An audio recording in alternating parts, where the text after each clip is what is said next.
Iowa Lakeside Laboratory is an Iowa Board of Regents field biological campus. Purchased in 1909 by Thomas MacBride, was just a few acres to start with right on the shoreline of West Okoboji for the study of nature in nature. When students first came here in 1909, they stayed in canvas tents, they grew their own vegetables, they fetched their own water, and they really were completely outside all of the time. In the late 20s, they gifted the property to the state of Iowa under the understanding that it would always maintain the same mission and purpose. Over time, the Civilian Conservation Corps has built laboratories. And so the Stone Labs provided that shelter for students to do experiments and kind of get out of the elements. And those are all on the National Historic Registry. The Lakeside's considered a National Historic District, so the entire grounds are considered historic. I think of us as the crossroads between state park, museum, and educational facility. Over time, we've added 147 acres. The campus basically wraps around Little Miller's Bay of West Okoboji, and that allows us to have everything from native prairie, restored prairie, to woodlands, to wetland areas, the shoreline, the lake itself.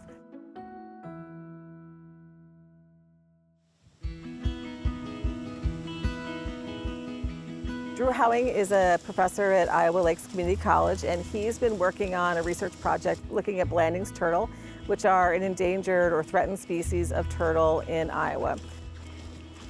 Our main priority and goal is to try to catch and learn more about the Blandings turtles that are living at this site. If you want to just walk out to that hill and just listen to see if maybe she's moved into this creek. They travel a lot more over land and walk further away from their aquatic habitat to nest, laying their eggs in corn and soybean fields. We're trying to monitor those with telemetered animals to get an idea on the success of those nests.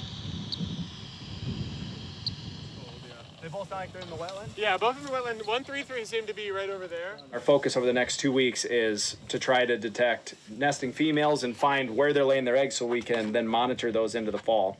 You can take your fingers right here and I can feel she's chock full of eggs. She's just fitted with a radio here that is used with an epoxy put on the back of her shell. Like she's at least 14. She could. When I got here, I didn't know how to conduct a lot of field research, and I didn't know the different protocols of different types of field research. It was really interesting to be in the marsh and picking up the turtles as we went. Like 3.75. And checking in on them and just learning more about them as we had them in our hands. Oh, there, I just heard it. I'm hearing it. This is mine. We all are able to work together, even though we don't always know what's going on. We're kind of figuring out how to do field research as a team. And I'll be better at problem solving when I'm doing my own research in the future. Being out in the field really connected me to the project. But I swear I felt eggs in there. I think she does. We're gonna want to just check on her while Yeah. we're checking on 083 down here. Awesome. We're at the Abby Gardner Historic Site in Dickinson County, Iowa, on the shores of West Okoboji Lake. We're here today because I'm teaching an archaeological field school for 4 weeks at Iowa Lakeside Laboratory.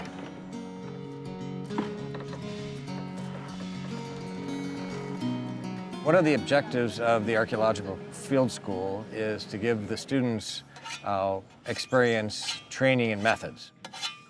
What they actually discover is not necessarily as important as just getting the experience of how to identify things in the field, record the data so it's useful for subsequent use by other researchers, and help build the archaeological knowledge base.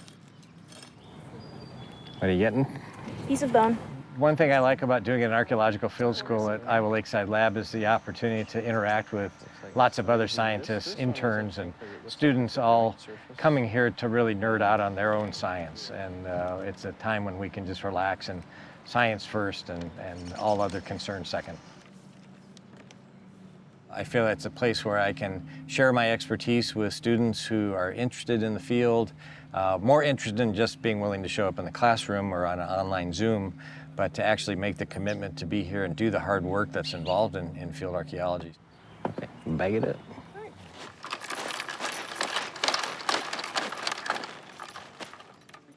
They're hot days, they're long days, but it's very rewarding work. The point, of course, is the process and not actually finding things, but having the moment where you're like, oh my gosh, I've just found another nail, or a button, or a chert flake. Truly, time flies. We'll show up here early in the morning, and then all of a sudden, Dr. Dorshik's saying, hey, it's time to go to lunch.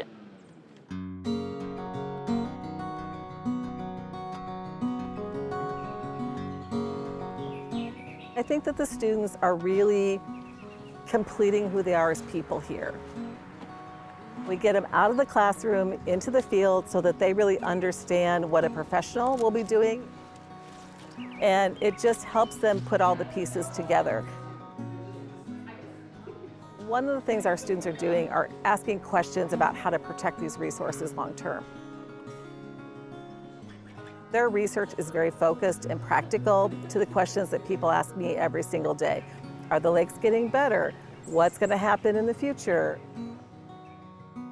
And we're able to answer those questions with our students in a really practical way that helps people here make better decisions. I think we're all richer by having an educational facility that's focused on Iowa questions and on the Iowa environment.